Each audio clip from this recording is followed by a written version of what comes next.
명랑시사 이승원입니다. 지난 2009년 6명의 목숨을 앗아간 용산 참사. 시간이 꽤 흘렀지만 잊히지 않는 기억 가운데 하나입니다. 용산 참사에 대한 오세훈 후보의 발언에 대해 유가족들이 오늘 기자회견을 열었습니다. 유가족들은 용산 참사가 투기꾼의 이윤 추구를 위해 생계 수단을 빼앗고 죽음의 벼랑 끝으로 내모는 잔혹한 개발 폭력이었다면서 오 후보의 사퇴를 주장했습니다. 언론노조는 용산 참사의 본말을 전도하고 있다 이렇게 비판을 했고요. 민주노총은 욕도 아깝다 이렇게 5글자 논평을 내놨습니다. 더 이상 덧붙일 말이 없어 보이네요. 안녕하세요. 명랑시사 이승원입니다.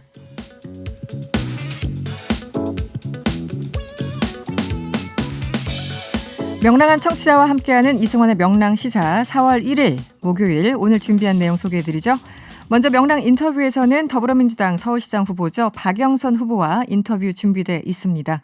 그리고 뉴스 원정대에서는 4.7 재보궐선거 사전투표를 하루 앞둔 여야의 움직임 살펴보도록 하고요.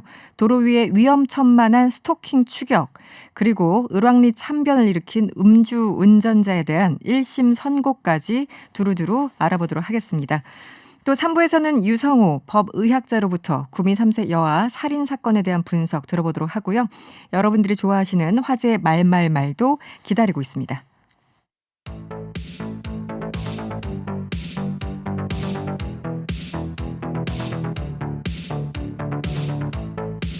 서울시장 보궐선거가 6일 앞으로 다가왔습니다. 코앞으로 다가온 선거에 후보들의 유세전도 갈수록 뜨거워지고 있죠.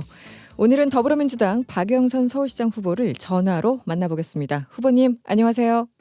네, 안녕하세요. 네, 지금 한창 유세 중이신 것 같은데 지금 어디 계십니까?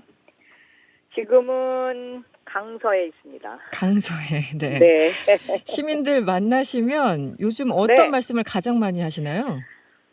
꼭 당선되라고 응원해 주시는 분들이 굉장히 많이 있고요. 네네.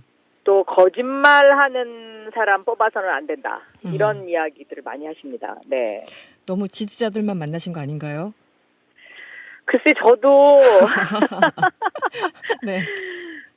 어떤 때는 이것이 과연 제가 지나가면 정말로 응원해 주시는 분들이 많이 있으셔요. 네네. 그래서 기자들도 좀 어리둥절해야 합니다. 왜냐하면 여론조사하고 현장 분위기가 많이 다르니까요. 네. 네. 네. 그래서 이제 소위 이렇게 여론조사가 격차가 나면서도 현장에서는 그렇게 기분 나쁘지 않은 상황, 그러니까 밑바닥 민심이 좀 다르다 이런 표현들을 쓰시잖아요. 네. 그러니까 후보님께서 보시기에는 여론조사와는 달리 밑바닥 민심은 그래도 나한테 굉장히 우호적이다 이렇게 보고 계시나요? 어떻습니까? 그렇습니다. 예. 알겠습니다. 지금 어쨌든 여론조사 결과를 보면 지지율 격차가 네. 상당히 좀 벌어지고 있는 건 사실인데 네. 이 원인 분석을 후보님께서는 어떻게 하고 계십니까? 당초보다는 좀 많이 좁혀졌죠, 지금 현재. 네. 근데 주로 이제 여론조사가 ARS 여론조사가 주류를 이루고 있기 때문에 네. 이 ARS 여론조사 같은 경우에는 정치에 관심이 많은 분들이 주로 전화를 받지 않습니까? 네. 그래서 그런 어떤 흐름을 측정하거나 이런 것은 맞지만 이 정확한 수치라고 보기에는 조금 무리가 있다라는 것이 이제 여론조사를 하시는 분들의 분석이기도 합니다. 네네. 그래서 이번 선거는 정말로 투표를 하고 투표의 뚜껑을 열어봐야 할 것 같습니다. 네. 예전에도 여론조사 결과 또 뒤집히거나 조금 많이 다르게 나온 경우도 있으니까 그 그렇습니다. 부분을 좀 기대하시는 네. 거군요. 네. 얼마 전 오전 라디오였습니까? 거기서 제가 직접 들은 것 같은데 하루에 2%씩 하루씩 올리겠다 이렇게 말씀을 하셨어요. 네. 어떻게 잘 되고 계십니까? 네, 잘 되고 있습니다. 그렇습니까? 제가 하루에 서울 선언이라고 해가지고요. 네. 하루에 한 가지씩 그동안에 우리가 했던 정책 중에서 개선해야 될 것, 또 제가 내놓은 공약 중에 보충해야 될 것, 이런 것들을 하나씩 발표를 하고 있습니다. 네. 오늘은 19세에서 24세의 청년들에게 서울 청년 패스를 만들어서 교통요금을 40% 할인해주는 네. 그런 정책을 발표를 했습니다. 네.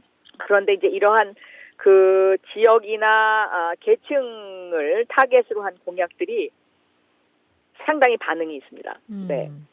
그 오늘 유세 현장에서 그 부분을 발표를 하신 것 같아요. 이 청년 패스 제도. 그런데 네. 이제 예를 들어 서울교통공사 같은 경우는 이 1조 6천억 원 이렇게 적자가 예상이 된다고 그렇습니다. 하는데 이 네. 부분은 어떻게 보충을 하실 수 있습니까? 그러니까 이 부분은 그 적자를 메우는 부분을 지금 이제 국비와의 어떤 그 보조 형태로 이것을 이제 국회에서 지금 바꾸려고 상임위에 계속 계류 중에 있지 않습니까? 네.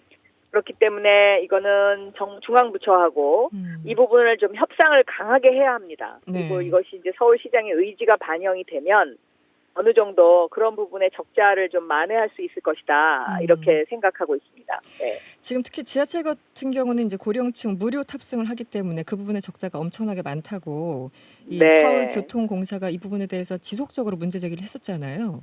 예. 그런데 풀리지 않는 이유가 뭘까요?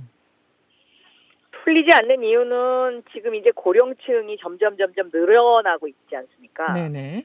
과거에 비해서 지금 65세 이상의 그 연령층 어르신들이 점점 많아지고 있기 때문에 그래서 이제 그 무임승차에 따른 적자가 불어나고 있는데요. 네. 저는 이 부분과 관련해서는 뭔가 개선 대책을 찾아야 하는데 네. 그것이 이제 조금 전에 그 국비와의 형평, 네. 그러니까 국비를 서로 매칭한다든지 네. 이런 필요성이 있지 않을까 이렇게 생각하고 있습니다. 네. 알겠습니다. 지금까지 두 번의 후보 토론을 하셨는데 스스로 좀 평가를 하신다면 어떻습니까? 내가 잘했다 혹은 오세훈 후보가 더 잘했다. 네네. 그건 아마 시민 여러분들께서 판단을 해주실 거고요. 네. 다만 그 내곡동 문제와 관련해서는 네. 오세훈 후보 스스로 일을 키워서 그 자신이 처음에 거짓말했던 부분이 하나씩 둘씩 입증되고 있는 그런 상황이기 때문에 네. 후보 토론을 계기로 해서 그 서울 시민들이 과연 그 10년 전에 시장이 더군다나 그것도 실패한 시장이 재탕하는 것이 맞느냐.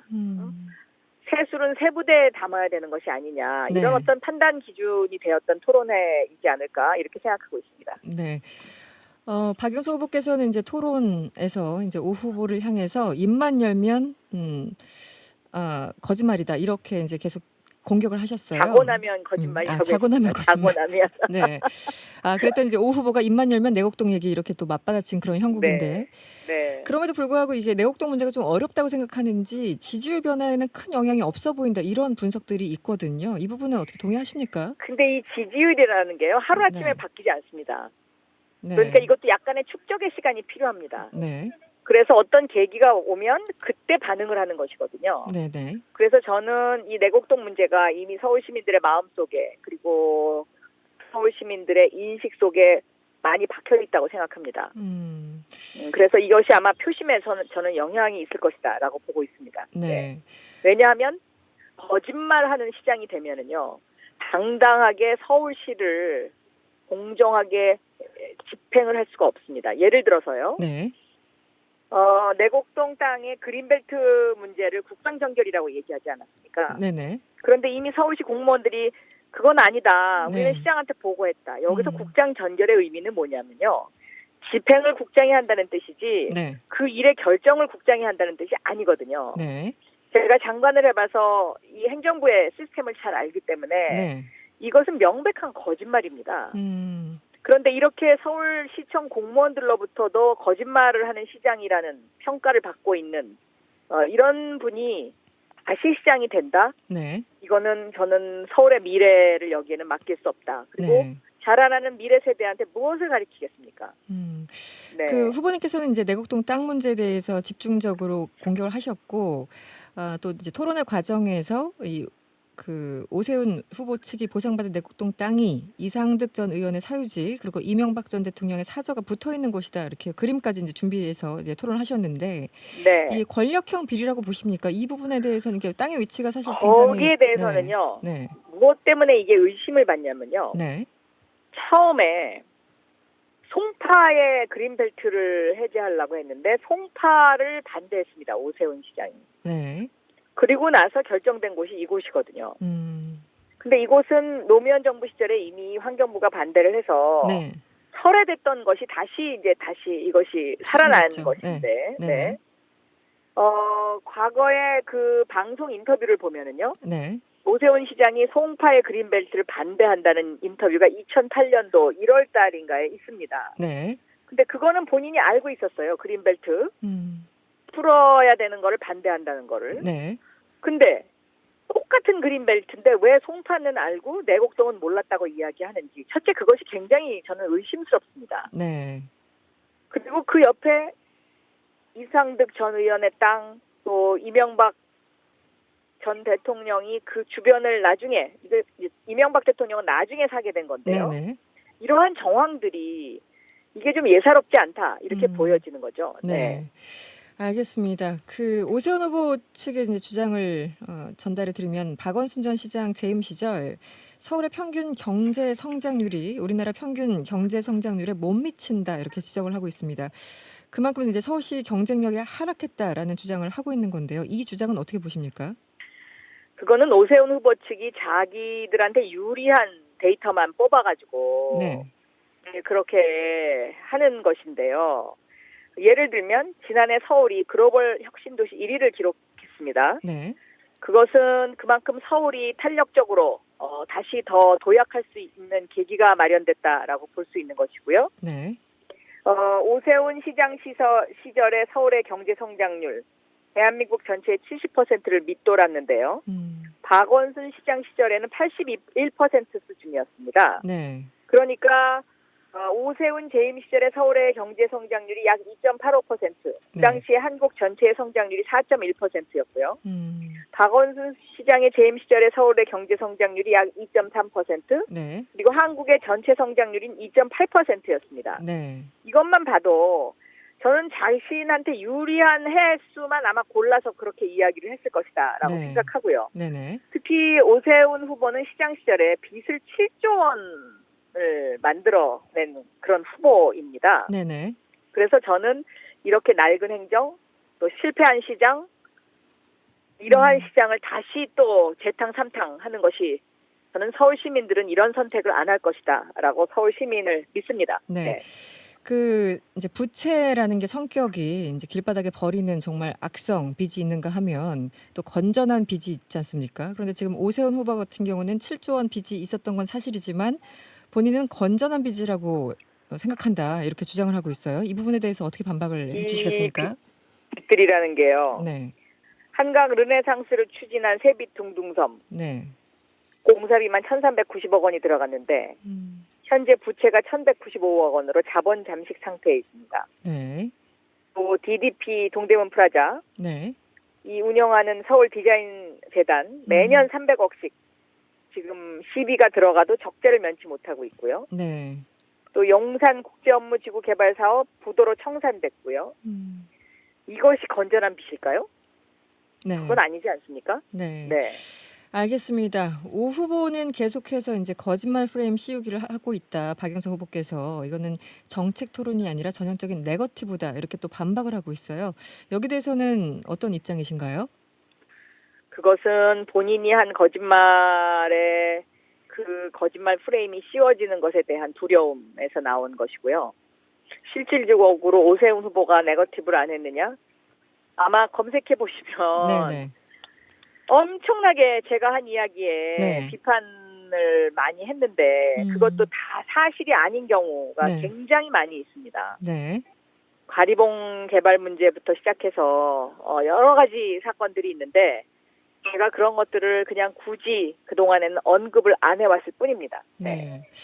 알겠습니다. 마지막으로 내일부터 사전투표가 시작됩니다. 작년 선거에서도 사전투표가 이 결과를 가른 뭐 결정적 요인이다 이런 분석이 있었는데요. 이번 선거에는 어떻게 전망을 하십니까? 네, 이번에도 저는 사전투표 많이 해주십사 부탁드립니다. 네. 제가 오늘 마포 또 강서, 양천 이렇게 다녔는데요. 네. 많은 분들이 사전투표 해주신다고 했습니다. 그리고 이번 선거는 서울의 미래 100년의 좌표를 찍는 선거입니다. 네. 코로나19 이후에 지금 세계의 주요 도시들이 도시의 변화를 통해서 서울의 도시의 변화를 통해서 경제 성장을 다시 이제 일으키려고 노력을 하고 있습니다. 네. 그렇기 때문에 서울도 서울시 대전환이 필요하고요. 저는 그 서울시 대전환의 하나의 그 모델로 21분 도시 서울을 제시를 했습니다. 네네. 21분 도시 서울은 강북 도심, 또 강남 부동산 중심, 여기에서 벗어나서 서울의 21개의 혁신 클러스터를 만들어서 21분 안에 내 삶의 많은 것을 해결할 수 있는 이런 도시를 만들어가자라는 네. 것인데요. 네. 결국 21분 도시가 되면 교통량이 줄어서 미세먼지 없고 탄소 배출 없는 건강한 도시가 됩니다. 네. 저는 서울 시민들의 건강이 가장 중요하다고 생각합니다. 그래서 녹색 비율 40%를 2025년까지 만들겠다고 공약을 했고요. 네. 저는 이러한 건강한 도시 서울을 만들어서 서울 시민과 함께 파란 하늘을 제공해 네. 드리도록 하겠습니다. 알겠습니다. 오늘 말씀은 여기까지 듣겠습니다. 고맙습니다. 감사합니다. 네, 지금까지 더불어민주당 박영선 서울시장 후보였습니다. 참고로 저희 명랑시사에서는 오세훈 후보 캠프에도 지속적으로 인터뷰를 요청하고 있는데요. 일단은 일정상의 이유로 거절했음을 밝혀드립니다.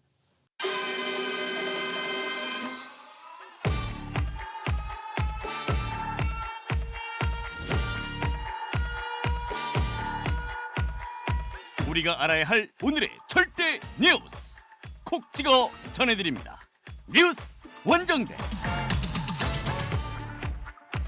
오늘의 뉴스를 더 깊고 더 자세히 살펴보는 시간이죠. 뉴스 원정대 시작합니다.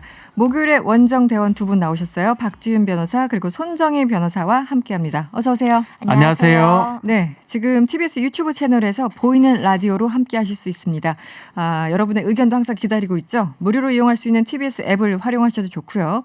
짧은 문자 50원, 긴 문자 100원이 드는 샵 0951번으로 많이 의견 보내주세요. 첫 번째 이슈부터 살펴보도록 하죠. 보궐선거 정말 일주일도 안 남았습니다. 네. 그리고 내일부터는 사전투표가 시작이 되죠. 일단 두 분은 저기 민증상에 서울 시민이십니까? 서울 시민. 저는 경기도민이에요. 경기. 예, 그럼 이번엔 예. 투표를 못 하시는, 뭐? 안 하신. 투표권이 없고요. 없죠. 저는 경기도 사는 사람입니다. 경기도.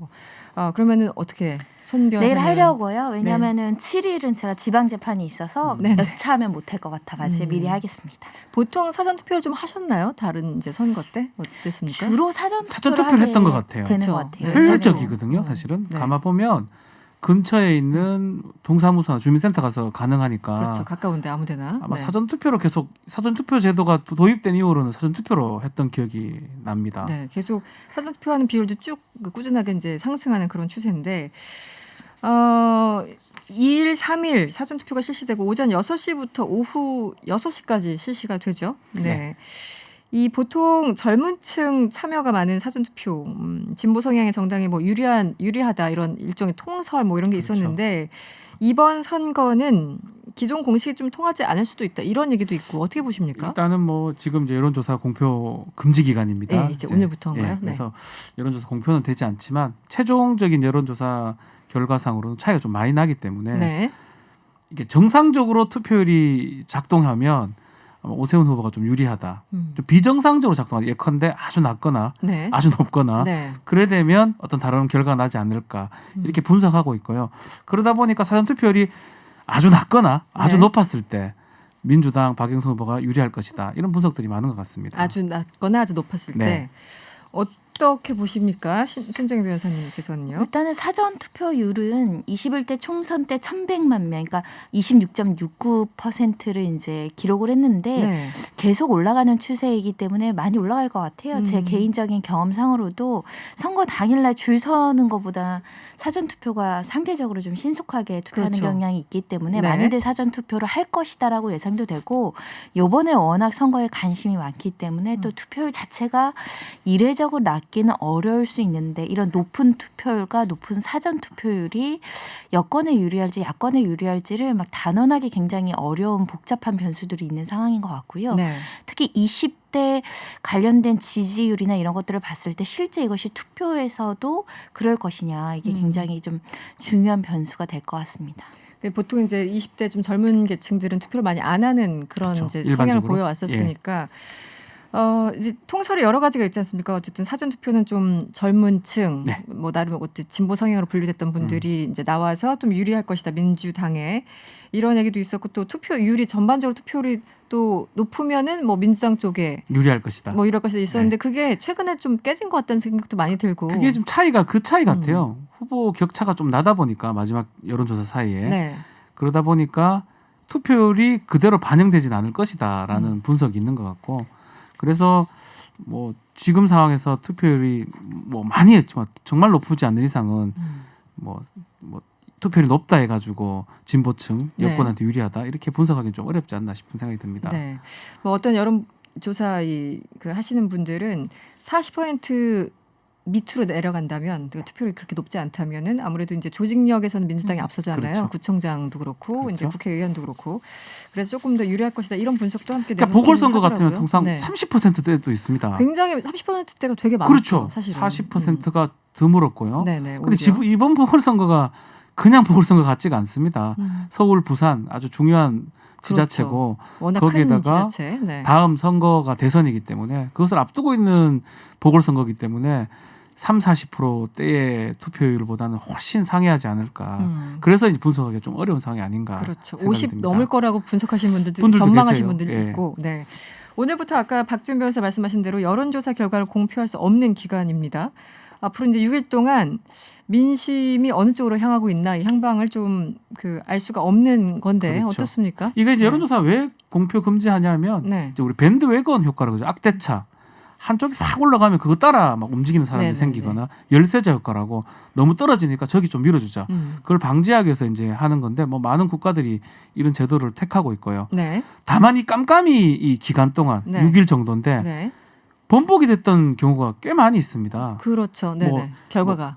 제가 많이 언급할 필요는 없을 것 같고 상당히 많은데 최근에 거는 2016년도 선거 저도 기억을 하는데 총선 때. 그 당시에 새누리당이었죠. 새누리당이 180석도 가능하다는 얘기가 있었어요. 네. 초반에 그랬습니다. 실제로 마지막 여론조사 때는 새누리당이 39%, 민주당이 21% 정도였는데 네. 실제로 뚜껑을 열어보니까 네. 121석인가를 한 석을 더 이겨버렸습니다. 중간에 국민당도 있었지만 네. 그래서 아마 그 여론조사 공표 금지 기간 동안 아주 큰 차이로 역전이 되어버린 거 아닌가. 그래서 그 6일간의 상당한 어떤 변수가 생겼었다. 그래서 뭐 지금부터 이제 6일간 뭐 사전 투표까지 다 있는데 아직까지 뭐 선거나 끝난 것이 아니다. 지금부터 시작이다. 네.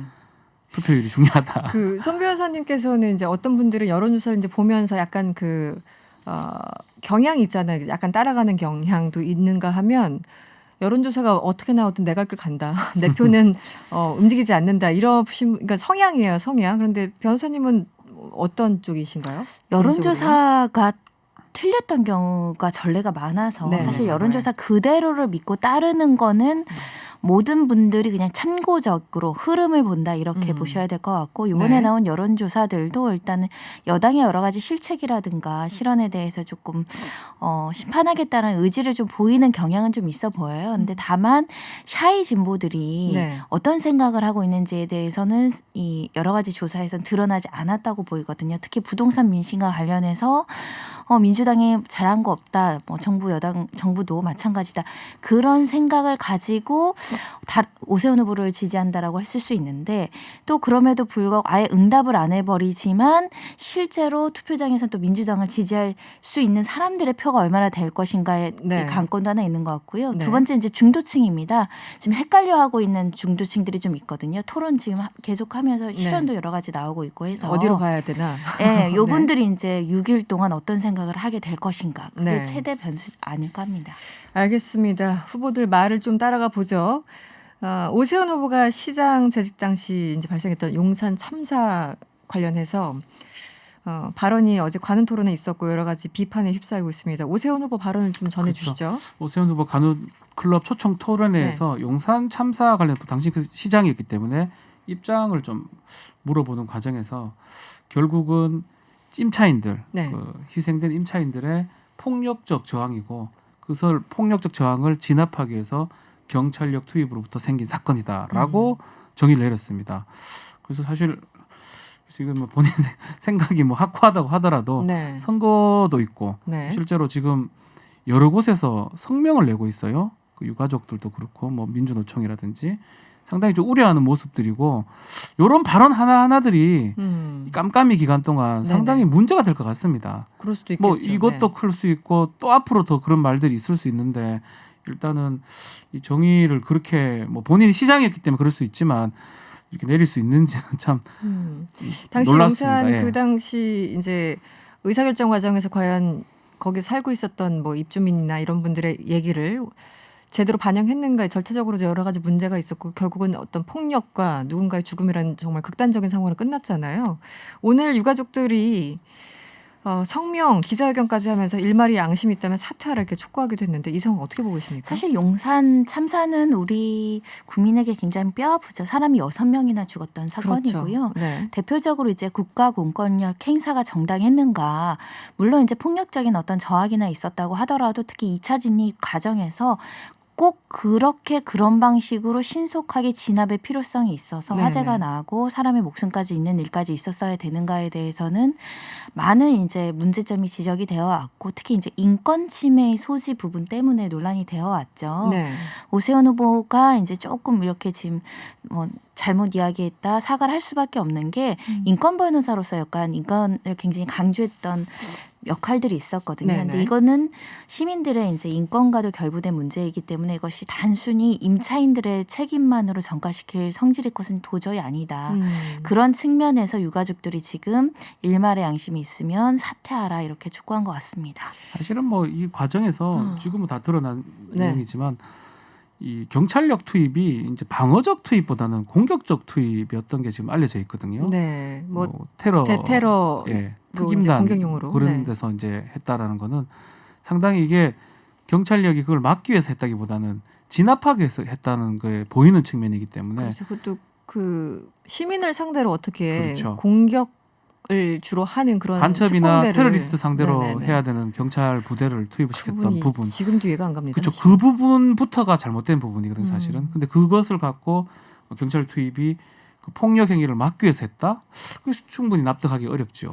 실제 이제 그 이후에 용산 참사 진상조사위원회 같은 게 네. 꾸려져서 나온 이제 내용들입니다만 당시 특공 그러니까 현장에 투입했던 사람 중에 그 팀장을 맡고 있는 분이 지금 현장 상황이 좀 굉장히 어지럽고 우리가 상황 파악이 제대로 안 돼 있으니까 우리가 지금 진압하기가 힘들다. 네. 들어가기 힘들다라고 했는데도 경찰 지휘부가 그냥 들어가라고 들어가라. 한 거잖아요. 예. 2차 진입도 마찬가지였고. 그 후에 사고가 난 겁니다. 그렇죠. 하얀벽 네. 투척이 되고 뭐 헬기로 들어가고 우리 모습들도 생방송 다 봤던 그렇죠. 건데요. 생방송이 정말 충격적이었는데. 그 투입부터가 좀 저는 과잉 진압이었다라고 보이거든요. 근데 그 부분을 좀 빼버리고 그냥 폭력이 있으니까 막 방어하는 경찰력을 불가피하게 방어했다 막았다, 이렇게. 이런 표현은 좀 네. 잘못된 표현이었다 생각이 듭니다. 필요 최소한의 원칙이라는 것이 있는데 네. 그런 역할도 마땅한 역할이긴 하지만 그 침해가 최소화시킬 수 있는 방법을 선택하지 않았다는 거죠. 그렇죠. 다른 그렇죠. 방법으로 이 문제를 최소화할 수 있는데 문제는 6명이 사망하고 20명 넘는 사람이 다쳤다는 그렇죠. 거죠. 네네.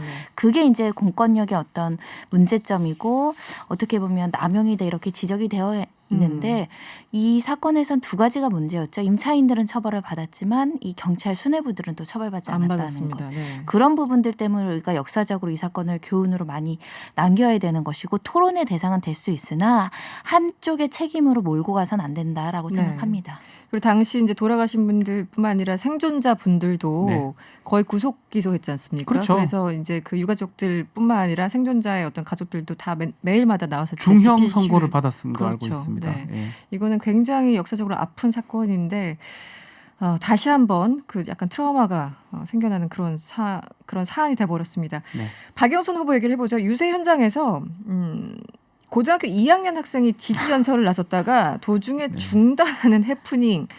근데 2004년생이면은 지금 투표권이 없는 거죠. 이게 어떻게 된 거예요? 목동에서 유세를 했는데요. 네, 오늘이요? 네, 이 전용기 전용기 민주당 의원인데 이 학생이 한 명 있는 걸 보면서 이 생애 첫 투표자니까 발언을 시켜야 되겠다라고 해서 올렸습니다. 유세 차량에. 네. 근데 그 학생이 이제 이 마이크를 들고 저 아직 생일이 안 지나가지고 투표할 나이가 아닙니다라고 해버린 겁니다. 아, 그렇게 얘기를 했어요? 네, 그 직접 그런 얘기를 했습니다. 네. 고등학교 2학년입니다. 저 2004년생인데 뭐 네. 생일도 안 지났고 그래서 생일이 지나야 투표권 되죠. 안 네. 됩니다. 근데 아주 단순해요. 투표할 수 없는 사람은 뭐 선거운동을 할 수가 없습니다. 당연히 그게 그렇죠. 부정선거 운동죄가 될 수가 있거든요. 뭐 네. 이걸 처벌하진 않겠죠. 그래서 이게 지금 이 선거법 위반의 가능성이 있기 때문에 아마 더 얘기를 이것도- 하지 않고 뭐 내려왔던 걸로 지금 알고 있는데 알겠습니다. 일단은 좀 큰일 네. 날 뻔했던 상황이죠. 어쨌든 중단이 됐다고 합니다. 네. 네, 다음 이슈로 넘어가 보죠. 이 사건 고속도로 휴게소에서 마주친 여성을 무려 50km나 따라가서 차량으로 뒤따라갔다는 거죠. 스토킹한 남성이 경찰 조사를 받게 됐다고 하는데 이게 어떤 일이 벌어졌는지요?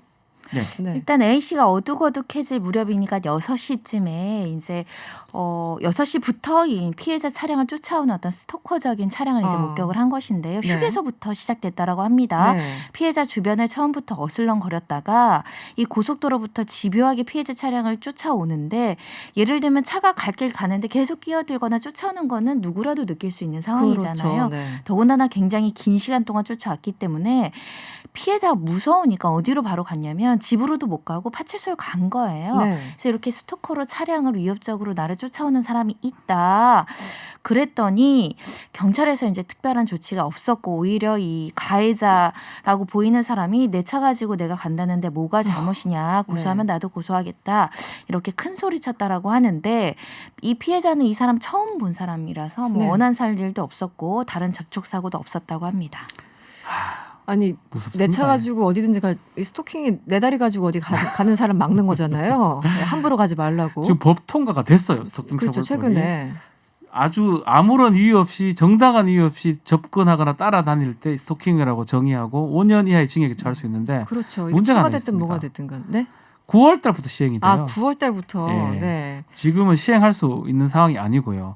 이게 저도 이제 사진을 좀 봤습니다만 짧은 영상이었나요? 하여튼 50km면은 굉장히 좀 긴 거리인데다가 알죠, 그러면. 바로 옆으로 이제 차가 막 이렇게 붙는 그런 장면들도 있었던 것 끼어들고. 같고요. 아니 딴 차가 중간에 오면 네. 밀어내는 모양새거든요. 계속 굉장히 자기가 위험하기도 하고요. 상당히 위험하죠. 그리고 네.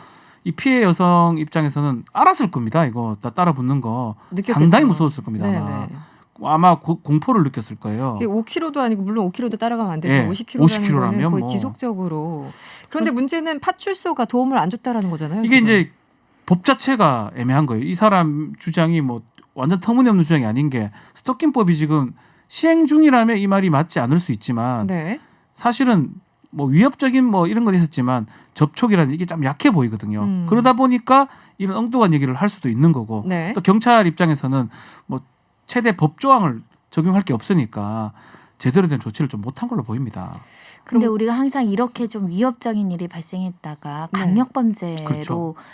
발생하는 경우들도 그렇죠. 봤었고 네. 물론 이게 뭐 어떤 범죄의 제명을 말해봐라 그러면 굉장히 심도 있는 검토가 필요한 사건이긴 한데 그래도 적어도 경범죄 처벌법으로 불안감을 조성하는 쫓아오는 행위는 될 수 있거든요. 네네. 그럼 적어도 경찰에서 어떤 의도와 동기를 가지고 여성을 따라갔는지 정도는 신문을 하고 확인을 하고 돌려보냈어야 되는데 인적 사항만 확인했다고 한다면 혹여라도 이번 사건에선 그렇지 않았지만 이걸 또 경찰서에 그 사건을 입건시킨 이 여성에게 보복 감정을 가지고 차로 또 쫓아왔으면 네.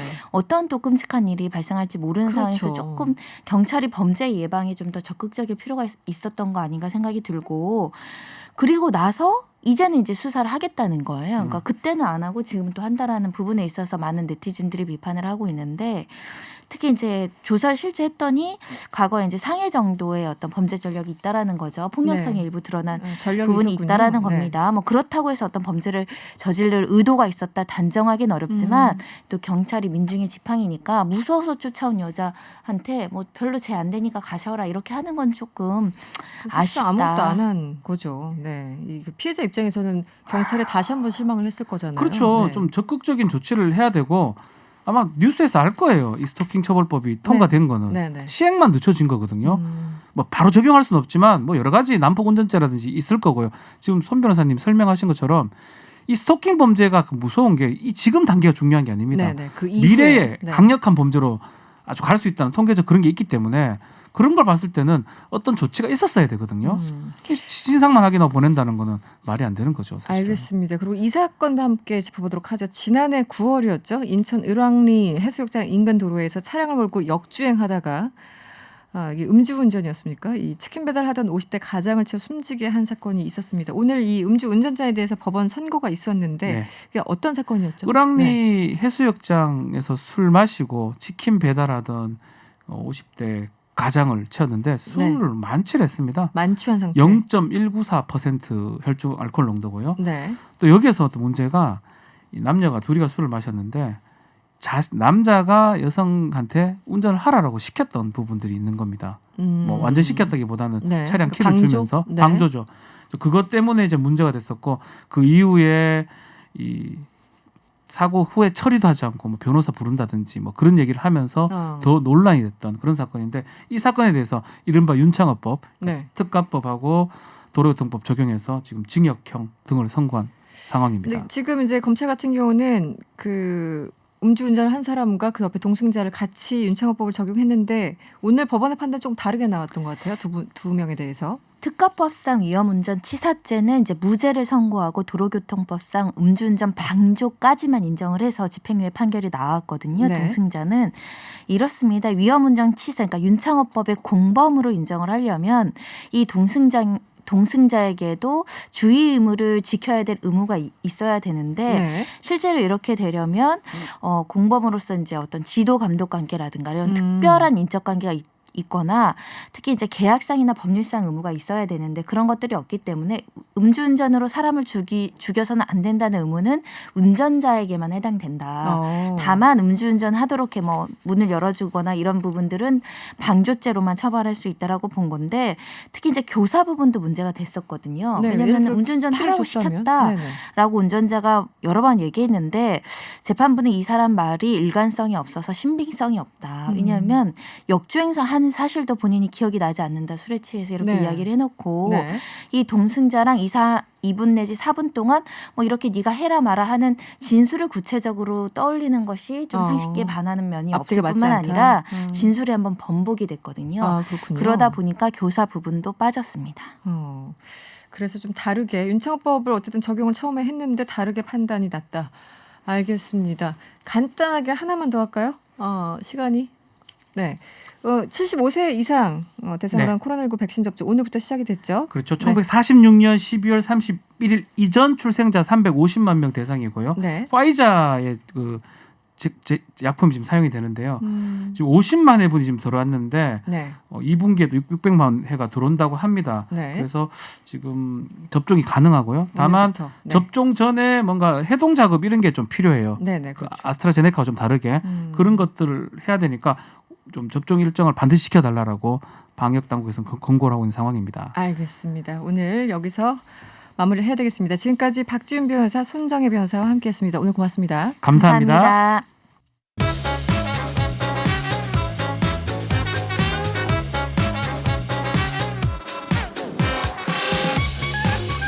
궁금한 뉴스 대신 검색해드리는 인간지능 AI 방송인 최영진 씨와 함께합니다. 어서 오세요. 예, 안녕하세요. 검색형진입니다. 네, 오늘은 어떤 내용으로 열혈 검색을 해오셨습니까? 오늘이 무슨 날인지 아십니까? 4월 1일이니까 만우절. 저는 옛날 사람이라 가지고 그냥 아침부터 장국영 씨가 생각이 나가지고 옛날 사람. 예. 네네. 아니 그 학창 시절에 혹시 뭐 이런 만우절 때 장난 같은 거 안 치시죠? 성격상. 성격상 학교 다닐 때 장난 많이 쳤죠. 반 바꾸기 뭐 이런 거 있잖아요. 예, 예, 선생님이 황당해하는 뭐 그런 정도는 했습니다. 아, 네. 그렇군요. 네. 그 오늘 주제도 만우절과 관련된 내용인데요. 네. 오늘의 주제 폭스바겐의 만우절 장난입니다. 폭스바겐의 만우절은 어떤 걸까요? 예. 네. 그 자동차 업체 폭스바겐이 개명을 한다고 거짓말을 했다가 네. 주가 조작 논란에 휘말린 건데요. 오. 현지 시각 29일 미국 폭스바겐 홈페이지에는 그 사명을 전기를 뜻하는 볼츠바겐으로 바꾼다는 보도 자료가 올라왔습니다. 네. 보도 자료는 잠시 후 그 삭제가 됐고 네. 그 직후에 관련 뉴스와 트윗이 쏟아졌는데요. 의혹이 난무한 와중에 사측 관계자는 당시 논평을 거부했습니다. 네. 자, 이튿날 미국 폭스바겐의 웹사이트에 다시 한번 자료를 업로드해서 사명을 볼츠바겐으로 변경한 것은 사실이라면서 네. 공식적인 사명 변경은 5월부터 이뤄진다고 확인했습니다. 자료에는 스캇 키오 폴스바겐 CEO가 우리가 K를 T로 바꿀지는 몰라도 최고의 차를 만들겠다는 브랜드의 열정만은 바뀌지 않는다고 말한 내용도 담겨 있습니다. 네. 자, 그런데 커진 거예요. 유력 매체들이 잇따라 관련 뉴스를 보도를 하기 시작하면서 네. 사태가 좀 커졌는데 굉장히 중요한 얘기잖아요. 그렇죠. 네. 중요하죠. 이러자 폭스바겐은 진화에 나섭니다. 네. 의도와 달리 대다수 매체가 이를 농담으로 받아들이지 않자 독일 본사에서 미국 지부로 만우절 캠페인을 중단해달라는 연락을 보냈는데요.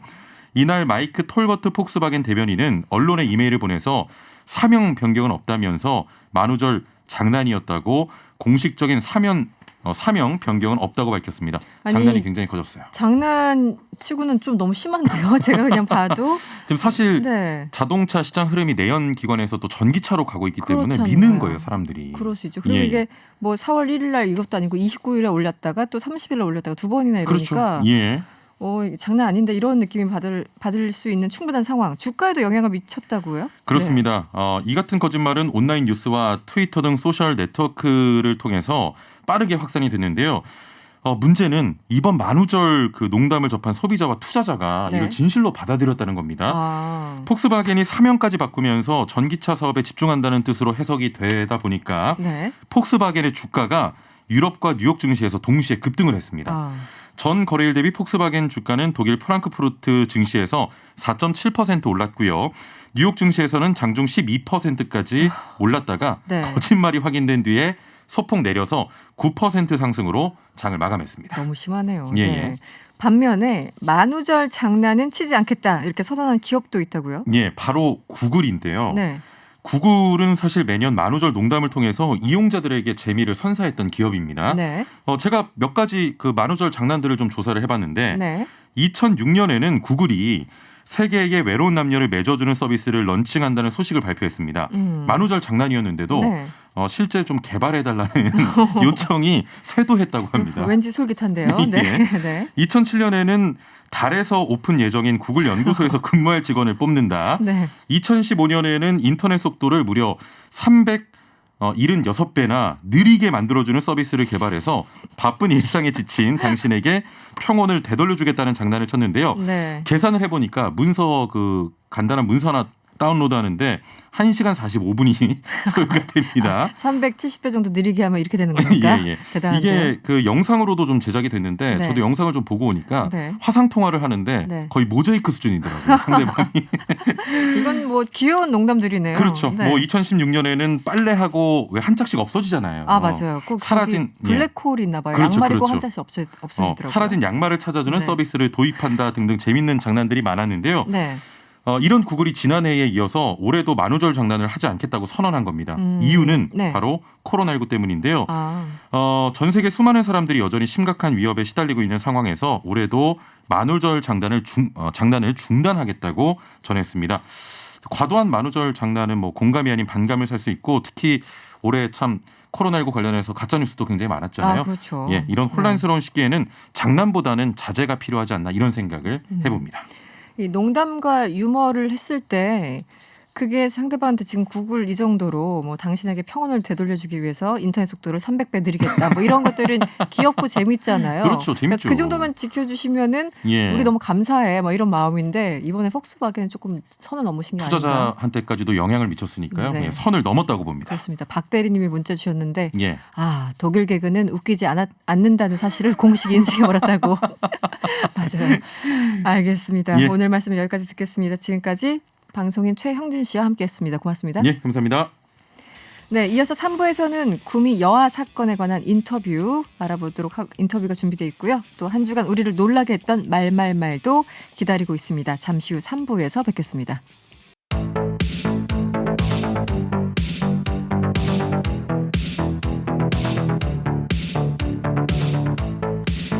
명랑시사 3부 문을 활짝 열었습니다. 구미 3살 여아 사망 사건.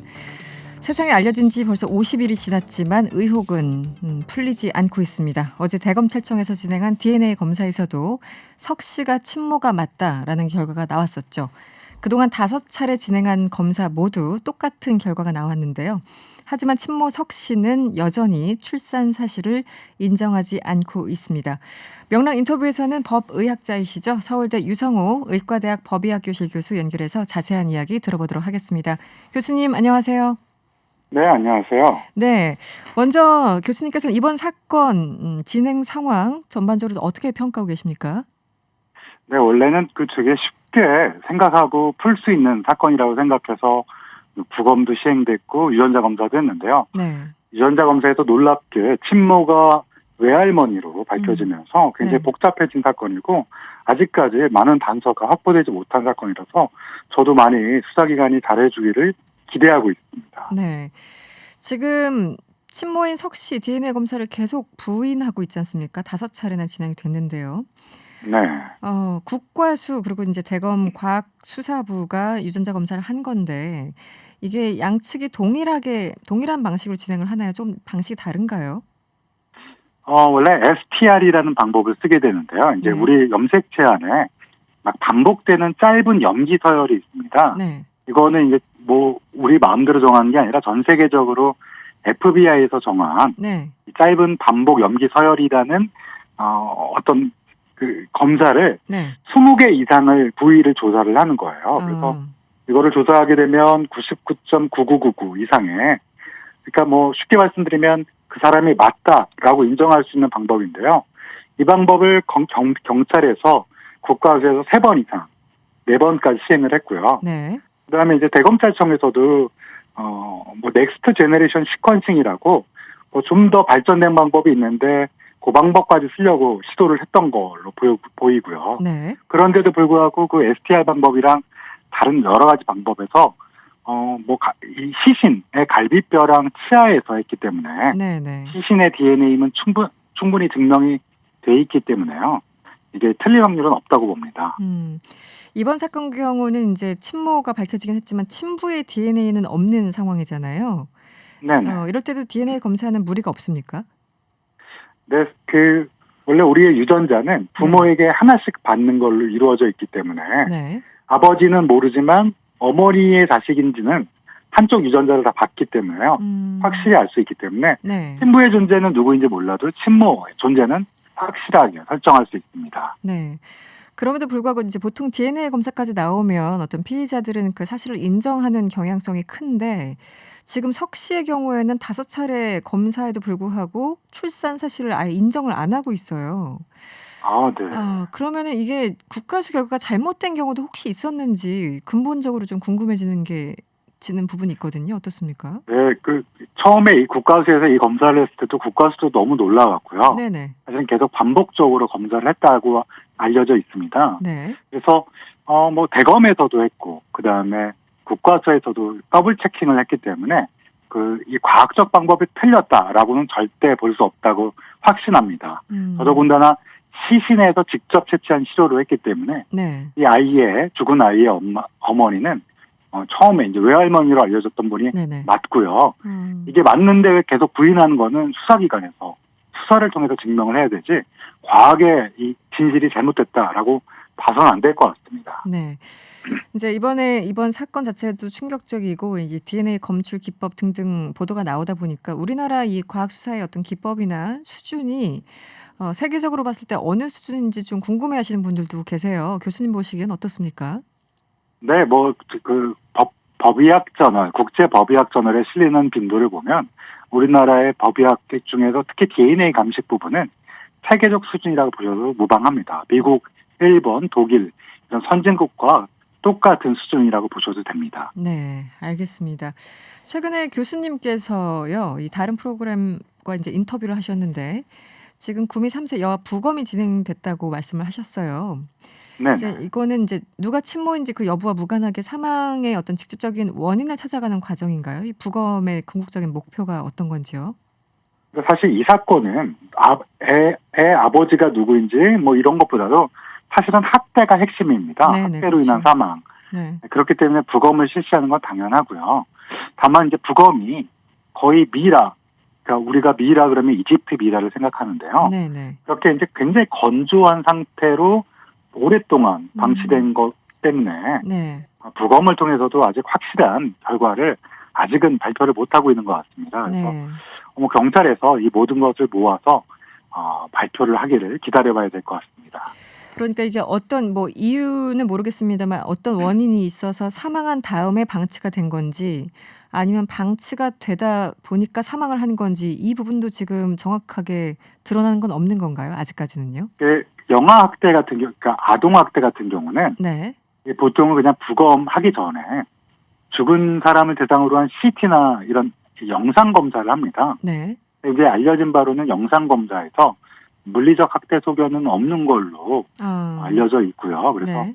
제가 생각하기에는 아마 경찰 쪽에서 이 모든 검사 결과를 통합해서 수사에 진전이 있으면 발표하리라고 생각합니다. 네. 아직 조사 결과가 나온 게 아니어서 말씀을 굉장히 좀 가려서 하시는 것 같은데요. 예, 그 경찰에서 발표할 내용이니까요. 그렇죠. 네. 부검 결과에 대해서 최종 발표는 곧 나오는 건가요? 지금 부검이 진행되고 있으면 이 시간은 어느 정도 걸리나요? 보통 이런 사건의 경우. 네, 뭐 그 여러 가지 것들을 종합해서 아마 경찰에서 발표를 할 것처럼 보이고요. 그래서 조만간 원래는 이제 그 부검한 거에 대해서는 발표를 하는 게 아마 저는 한 걸로 알고 있었는데 네. 많이들 모르시고 계시는 것 같아서 아마 아, 제가 언론을 못 찾아봐서 네. 안 했나 봅니다. 아, 그렇군요. 네. 네. 그래서 이게 경찰 쪽에서 좀 국민들이 많이 뭐 언론에서 많이 궁금해하고 또는 알 권리를 충족시키기 위해서 수사가 조금 더 진전이 되면 발표하기를 기대합니다. 네. 이번 사건의 경우 사실은 이제 아이가 얼마나 끔찍하게 이런 상태로 갔는지 사실 이제 친모 여부에 너무 초점이 집중되다 보니까 사망 원인이나 이런 거에 대해서는 오히려 많이 보도도 안 되고 그런 상황이 맞습니다. 아닌가 싶습니다. 네, 좀 안타까운데요. 교수님께서는 이제 법의학 전문가로 그동안 엄청나게 많은 사건을 다뤄오셨을 텐데 이번 구미 여아 사건과 좀 유사한 비슷한 사건이 있었습니까? 네, 그 아동학대에서 이렇게 방치, 양육 태만으로 사망한 경우는 본 적이 있습니다. 경험한 적이 있지만 네. 이렇게 이게 국민적으로 많은 관심사가 끌게 된 거는 아무래도 아이가 한 명이 아니라는 사실 때문일 것 같고요. 왜냐하면 실제로 낳은 아이가 있다면 그 아이는 사라진 걸로 네. 지금 볼 수밖에 없으니까요. 네. 그래서 이런 사건은 저도 외국 사례도 제가 좀 찾아봤는데 이런 사례는 저도 처음인 걸로 기억되고요. 네. 아마 이 사건 결과가 어떻게 나오는지 좀 다른 아이가 하나 더 있다라는 사실이 가능성이 있으니 조금 더 철저한 수사가 필요할 것 같습니다. 네. 뭐 전문가들은 이런 얘기를 하죠. 과학은 거짓말을 하지 않는다 이렇게 표현을 하는데요. 이제 앞으로 여전히 풀리지 않는 의혹들이 워낙 많기 때문에 교수님 보시기에는 앞으로 어떤 단서들이 좀 확보돼야 된다고 보십니까? 우선은 이미 사망한 아이는 과학적으로는 친할머니, 외할머니의 아이가 맞고요. 네. 그렇다면 처음에 낳았던 아이는 도대체 어떻게 된 건가?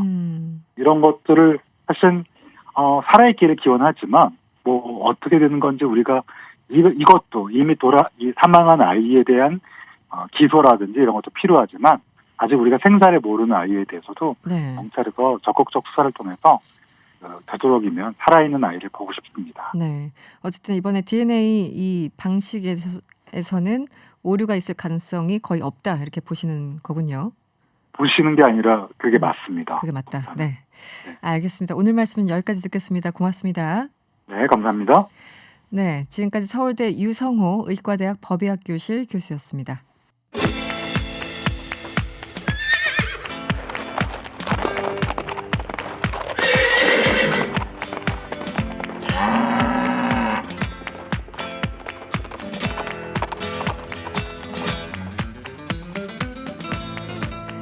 한 주간 회자된 화제 말들을 만나봅니다. 좋은 말, 나쁜 말, 이상한 말 시간이죠. 이 시간 함께해 주시는 두 분 소개해드릴게요. 개그맨 MC 장원 씨 그리고 한겨레 이지혜 기자와 함께합니다. 어서 오세요. 네, 안녕하세요. 반갑습니다. MC 장원입니다. 안녕하세요. 한겨레 이지혜입니다. 오늘 MC 장원 씨는 왜 이렇게 쫙 빼입고 오셨어요? 아, 예, 다른 또 일정이 있어가지고요. 네. 예, 옷을 좀 이렇게 입었습니다. 그동안 봤던 패션 중에서 가장 멋진 것 같습니다. 오늘. 아, 감사합니다. 네. 네. 아, 평소에 좀 많이 못 입고 댕겼더니 이런 칭찬을 받는데요. 그러니까요. 항상 상대평가니까 우리는 냉정하게. 네, 농담이었고요. 오늘 첫 번째 말을 한번 들여다보죠. 키 크면 다 오세훈인가? 박영선판 아내의 유혹. 국민의힘 조수진 의원의 말인데요. 어디서 나온 말인지 이지혜 기자 좀 전해주시죠. 네, 지금 더불어민주당 쪽에서 오세훈 후보가 2005년 내곡동 땅 측량 현장에 나타났었다. 고로 내곡동 땅 존재조차 몰랐다는 오세훈 후보의 말은 거짓이다라는 네. 의혹을 제기하고 있죠. 네. 그래서 지난 30일에 국민의힘 서울시장 보궐선거 선대위에 조수진 대변인이 이런 공세에 대해서 박영선판 아내의 유혹인가라는 글을 남겼습니다. 네, 어떤 거죠? 비유가 좀 잘 이해는 안 돼 잘 들어보셨으면 좋겠습니다. 네. 조 대변인은 몇 년을 함께 산 아내가 점 하나 찍고 나타나 다른 여자라고 우기니 남편도 가족도 모두 잘도 속아 넘어갔다라며 드라마 아내의 유혹의 내용을 소개를 했는데요. 네. 그러면서 박영선 후보가 TV토론에서 내곡동 측량 현장에 있던 증인 3사람이 똑같이 까만 선글라스를 끼고 키 크고 하얀색 옷을 입었고 생태탕을 먹었다고 증언을 했다는 이야기를 되짚었습니다. 네. 그러자 그 조 대변인이 까만 선글라스 끼고 키 크고 하얀색 옷 입고 생태탕 먹으면 다 오 후보란 말이냐라고 네. 물으면서 오른쪽 눈 밑에 점 하나 찍고 다른 사람이라 우기는 것이나 별반 다르지 않다라고 했습니다. 이게 논점이 이건 아닌 것 같은데요. 어쨌든. 죄송한데 저 두 분께 좀 질문 드리고 싶은 게 네. 이거 이해 못하는 건 저만 그런 건가요? 아니 죄송해서 제가 잘 이해가 안 돼서요. 아니, 저도 지금 약간 나만 모르는 건가 이러면서 약간 위축됐었어요. 네, 네. 굉장히 제가 노력하고 있어요. 지금 문장을 계속 살펴가면서. 근데 아직 저도 이해를 확실하게는 못한 것 같아요. 네. 이걸 어떻게 봐야 됩니까? 일단 증인들이 오세훈 후보라고 얘기를 하고 있는데 그것을 믿지 못하겠다. 뭔가 이제 거짓의 냄새가 난다 이런 거잖아요. 지금 국민의힘에서는. 네. 네, 그렇죠. 근데 일단 그 증인들은 그 오 후보 처가 땅을 경작하는 A 씨가 바로 이곳 TBS 뉴스공장에도 출연해서 그랬죠. 분명 봤다. 네. 오세훈 씨가 도저히 거짓말을 할래야 할 수 없다. 이렇게 강조를 하기도 했었죠. 네. 사실 이제 오세훈 키 크고 하얀색 옷 입어서가 아니라 네. 이제 오세훈 후보 같은 경우는 워낙 유명한 변호사였고 TV에도 많이 나오고 네. 뭐 그 뒤에 이르지만 이제 광고에도 나왔고 뭐 등등. 네. 그래서 웬만하면 좀 못 알아보기가 힘든 상황 아닌가 네. 싶기도 하고요. 그리고 네. 이 측량이 이루어졌던 그 시점에 네. 오세훈 후보가 굉장히 인기인이었습니다. 그 당시 2005년 당시. 네, 그때 당시 이제 총선에 나가지 않겠다 네네, 양심 선언을 불출마 하고 선언. 그런 네. 것 때문에 굉장히 소장파 정치인으로서 뭔가 새 바람을 일으킬 것 같은 기대를 불러일으키는 정치인 네. 이래서 많은 국민들한테 좀 인지도가 있는 상태였고 그리고 굉장히 유명했던 정수기 광고에 그때 당시에 출연했던 시점이거든요. 네. 그렇기 때문에 그 많은 사람들한테 인지도가 이미 존재감이 인지도가 있는 높았죠. 상태였기 네. 존재감이 있던 상태였기 때문에 못 알아보기 좀 힘든 상태였고 선글라스를 꼈다 그래도 이제 생태탕을 먹었다고 했으니까 보통은 이제 식사하면서까지 선글라스를 쓰고 있는 사람들은 잘 없으니까 네. 네. 벗었을 가능성이 높은데 생태탕을 먹은 것이 사실이라면 네. 그 다른 사람으로 착각하기가 좀 어려운 상황이죠. 그래서 그때 당시 그 땅에서 경작하시는 경작인 증인 3명이 모두 오세훈 후보를 그 자리에서 봤다라고 이야기했기 때문에 민주당에서 의혹을 제기한 것인데 그 조 대변인이 하는 이야기는 좀 그 얘기하고는 또 좀 엇나가 있는 부분이 많아서 네. 일단 포인트는 우기고 있다 이거인 건 알겠는데 네. 비유가 제가 또 비유를 좋아하지 않습니까? 그렇죠. 그래서 엄청 좋아하시죠. 타인의 비유를 공부하기도 하고 네. 굉장히 좋은 비유가 나오면 제가 또 따라하기도 하고 그 평점도 내보고 막 그러지 않습니까? 근데 이건 도저히 제가 따라할 수 없는 비유이지 않나. 네. 잘 이해가 아직까지도 잘 안 되고 있습니다. 그 우리 청취자분들 제보 부탁드리면 안 될까요? 완벽하게 이해하신 분들 좀 알려주시면 제가 수능 볼 네. 때도 다른 과목은 다 망쳤어도 언어 영역 하나는 괜찮았거든요. 그렇습니까? 독해력은 그래도 점수로. 있는 편이었는데 네, 이번 비유는 너무나 난해하다. 너무 난해합니다. 네. 제 깜냥으로는 좀 벅찬 것 같습니다. 네. 그런데 이제 이 뭐 측량 팀장이나 당시 이제 경작을 했던 분들의 증언이 나오고 있는 건데, 그 누군가가 이제 거짓말을 하려면 자기한테 이익이 되는 게 있어야 돼 거짓말을 하는 거잖아요. 근데 그렇죠. 이제 이분들이 지금 와서 거짓말을 할 특별한 동기가 있는 건지 잘 모르겠어요. 딱히 동기가 없기도 하거니와 네. 지금 그 증인들이 다 오세훈을 봤다고 증언을 하면서 그 자기의 증언이 맞다는 것을 확인하기 위해서 각자의 디테일을 꺼내놓은 거잖아요. 그리고 그 디테일이 묘사를. 서로 같았던 거죠. 네. 뭐 선글라스를 꼈다, 하얀 옷을 입었다. 네. 근데 그 키 커서 오세훈이라고 주장을 했던 게 아니고 각자 그 디테일을 내놓는 과정에서 설명을 했던 건데 약간 동문서답을 하고 있는 것 같다는 네. 생각이 오세훈 들어요. 후보를 본 것이 먼저이고 그 뒤에 옷차림을 얘기한 건데 네. 옷차림을 보고 이것을 유추해서 오세훈 후보다라고 판단 내린 것으로 생각을 하고 계신다면 얘기가 됩니다. 예. 저 이해했어요 이제. 네. 네. 이번 주 있었던 그 뭐 두 후보 TV 토론에서도 이 얘기가 굉장히 많이 나왔었고. 네.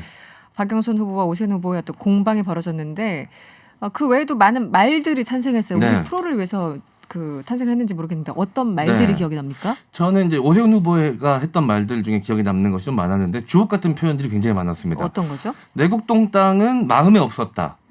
이 말이 좀 보통은 뭐 아예 몰랐다라고 얘기하는 것이 좀 더 듣는 사람도 쉽게 이해할 수 있고 네. 좀 더 선명할 텐데 마음에 없다라고 하니까 머리에는 있었던 건가? 이렇게 한번 생각을 해보게 되잖아요. 마음에만 없었다는 건 머리에는 있었지만 마음적으로는 내 땅은 아니야. 이랬다는 얘기인가? 마음적으로. 네. 마음적으로.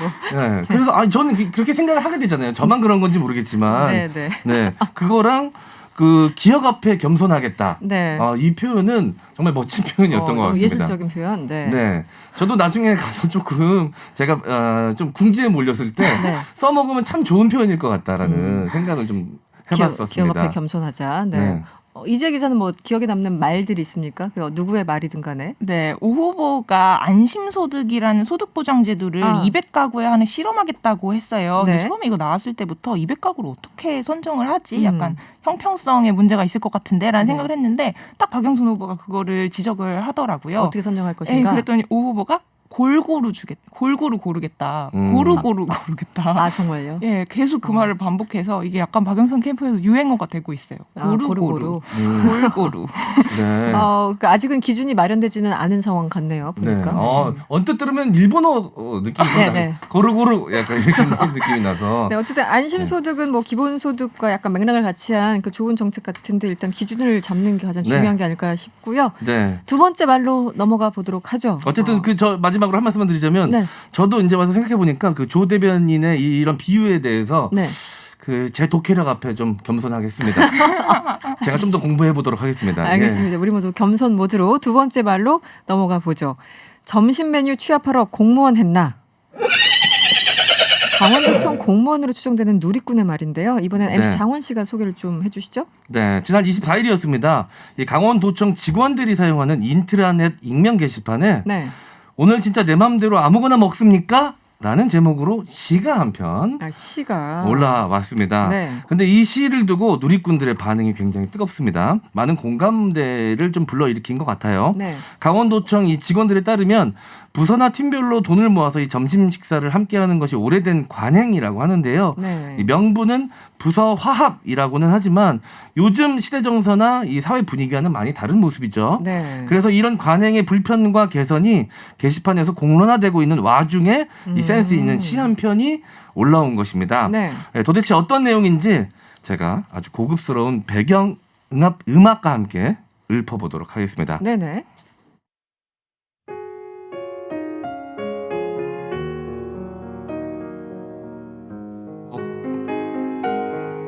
제목 아무거나 영어로는 anything. 그건 나는 아무거나 괜찮아. 오늘도 계장님 메뉴는 아무거나. 차성님, 응 나도.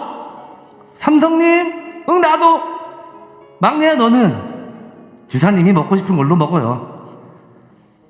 김치찌개? 그 집은 지난주에 갔잖아. 순댓국? 그 집은 순대 냄새가 너무 심해서. 구내식당 밥은 이상하게 금방 꺼지더라. 이건 맞아요. 네. 그럼 저 어디로? 아무거나 내가 골라봐. 오늘은 정말 각자 먹고 싶구나. 눈물이 나네 진짜.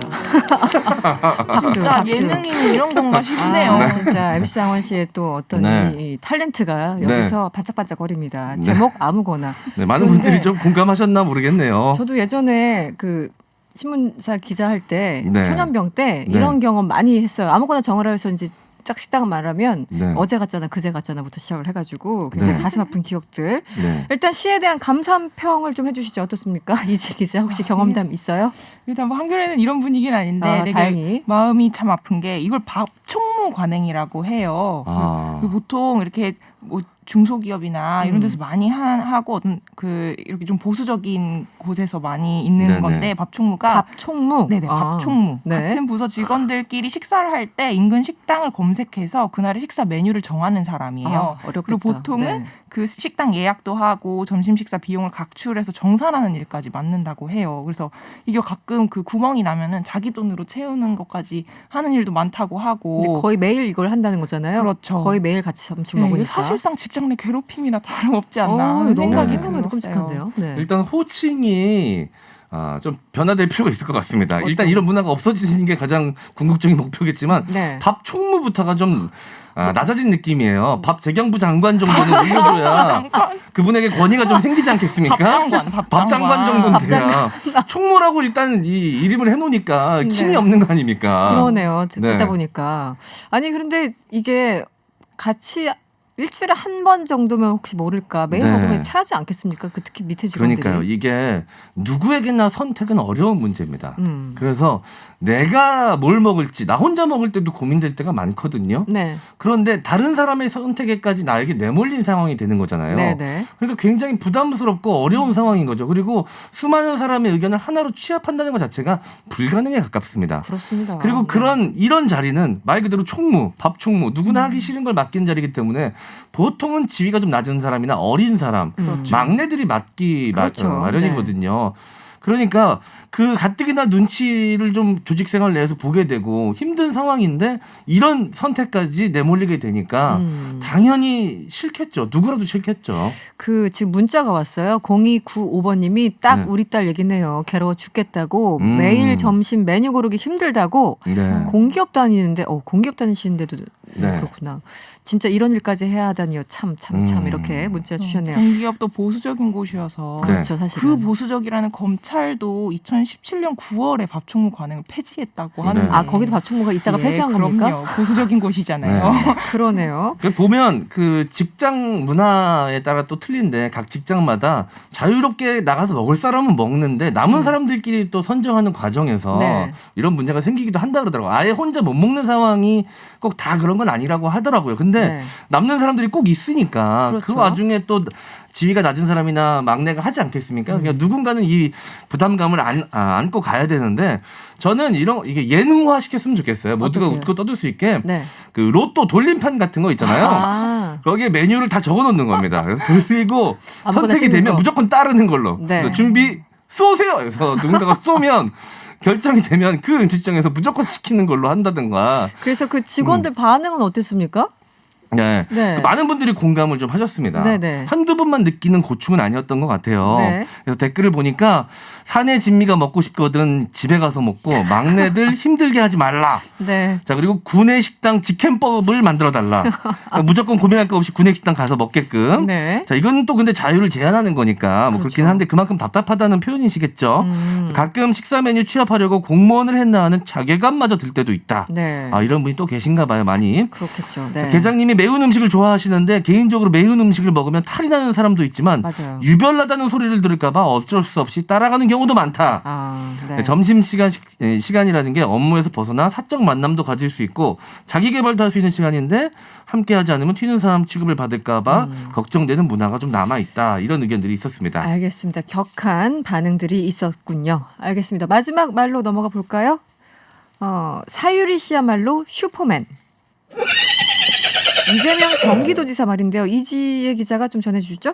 네, 얼마 전에 비혼 출산을 한 일본 출신 방송인 사유리 씨가 네네. 가족 관찰 예능에 출연한다는 소식이 알려졌어요. 네. 그러자 일부 종교단체와 누리꾼은 자칫 사유리의 출연이 비혼 출산을 부추길 수 있다 하면서 공영방송은 올바른 가족관을 제시하고 결혼과 진짜입니까? 정상적인 출산을 장려하는 프로그램을 만들어야 한다고 방영 즉각 중단을 요청했습니다. 어머나. 그러자 네. 오늘 이재명 경기지사가 자신의 SNS에 사유리 씨야말로 슈퍼맨이라는 제목의 글을 남겼어요. 네. 이 지사는 저에게도 얼마간 생소한 모습이지만 저의 가족 형태가 행복하다고 해서 모두에게 강요할 수는 없는 노릇이라면서 네. 우리가 치열하게 지켜야 할 것은 오늘을 살아가는 우리의 삶이지 제도나 관습 그 자체는 아닐 것이다 라고 밝혔어요. 그러면서 무척 강하게 반대하시는 분들도 계신 것으로 알고 있지만 모쪼록 넓은 품으로 사유리 씨를 지켜봐 주시면 어떨까요? 라고 덧붙였습니다. 올바른 가족간 정상적인 출산 이게 정의가 어디 따로 있는 건지 네. 참 이런 문제 나올 때마다 좀 답답하다는 생각이 드네요. 네, 올바른 가족관이라는 말 자체가 지금의 시대 정서에는 맞지 않는 편인 것 같아요. 네, 네. 올바르다는 말 자체가 따라야 할 모범 답안이 있다라는 얘기지 않습니까? 그렇죠. 네. 그런데 요즘은 가족의 형태도 그렇고 이 개인의 선택 안에 들어가거든요. 범주 안에 그렇죠. 들어가는 네. 그런 정서들이 분명히 이제 점점 더 커져가고 있는데 뭔가 따라야 할 것이 있다 이런 거는 굉장히 불편한 지점인 것 같고 이 글을 요즘도 뭐 유생들 모임이 남아 있는 건가요?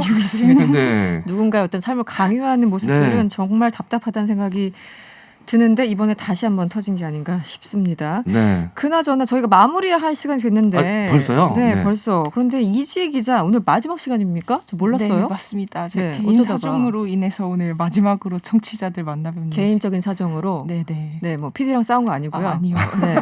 사실 사내 어떤 사정으로. 사내 사정으로. 네네. 네. 알겠습니다. 어쨌든 이지혜 기자 그동안 풍성하게 시간 이끌어 주셨는데 그동안 고생 많으셨습니다. 네, 감사합니다. 네. 또 인연이 돼서 언젠가 만나겠죠. 지금까지 MC 장원 씨 그리고 이지혜 기자와 함께했습니다. 오늘 고맙습니다. 감사합니다. 감사합니다. 네, 명랑시사는